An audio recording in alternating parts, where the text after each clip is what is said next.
Hi, this is John for Outstanding Poker. I'm back following on from the last video. Last video was this video which showed hands that I've played versus maniacs. And we got to the last two hands and there was a couple of spots where I felt like I could have shoved the turn. One time I did, one time I didn't, but I lost both pots anyway. So I said that I was going to show you how we can check the EV of that shove. And it involves making assumptions about opponent's ranges and yeah, and some math which, once you understand it, will make all other poker math like tons easier. Right, so I'll just go through the hand really quickly again to remind you. I made like a bit of a small bit, and we're going to ignore this character who folds on the flop to make it easier for its turn shove calculations, but then again he's not in on the turn anyway. He folds there. Here's where my sizing was a little bit too big because I wanted to give myself more fold equity on the turn. When he calls, obviously as well, it's kind of a fairly connected board as well, so he's going to hit that quite a lot. So with the pot being big though, I always like to take a stab at this, especially versus these guys who can call with worse as well. It's going to call with some worse draws like Queen Jack and some lower nut flushes. So we are going to be in front still some of the time, but obviously not all the time. Right, so we're up against this guy here who's a 73-45, who's raised first in. He's not got really any positional sense. That's his under the gun range, and that's his middle position range, and that's his cut off opening range, raise first in, and then 6 to 8 on the button. So as you can see, it's just kind of the same across the board, and surprisingly goes really low on the small blind when you thought that's where it'd go through the roof. And as far as his obviously I 3-bet in that hand.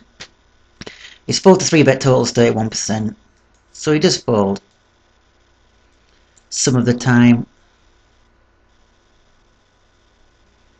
But he's mainly calling. If you look at how high these calling and things are, so you can hazard a guess that his range pre-flop to a 3-bet is going to be about 40%. And I'm going to like to take a bit of a shortcut with this, because once he's called the flop, we can give him a range, and it's going to be pretty wide. So we'll just go through it. I'm going to be using combinator, right? We're going to expect him to. He hasn't 4-bet yet. It's 171 hands. You'd expect him to be 4-betting, you know, the usual candidates here.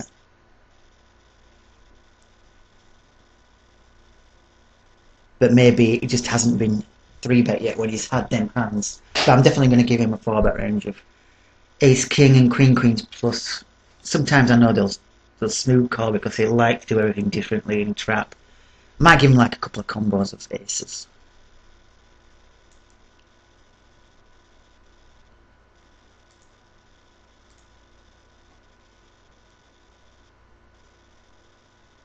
So you can't have ace of clubs, obviously. We'll give him that.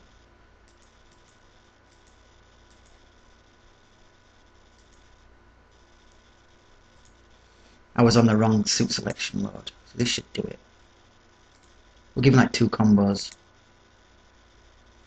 for the times when he has slow played it.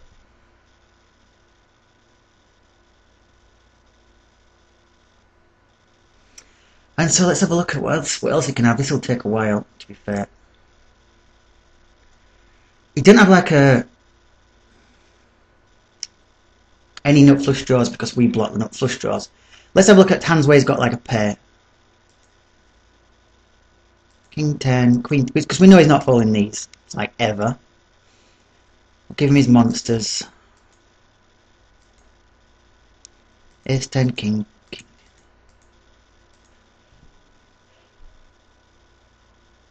Jacks is debatable whether he might 4-bet it. I'll give him it anyway.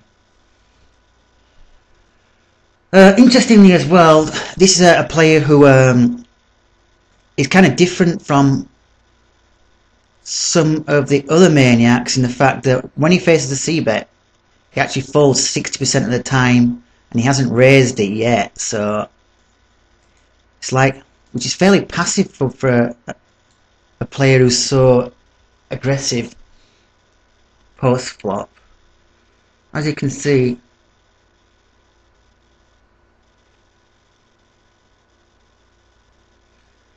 this is like in a single raise pot. This was a 3-bet pot, so I guess it's a little bit different.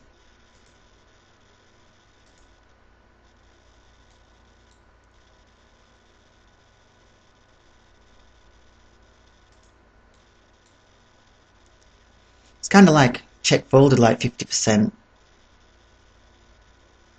So I guess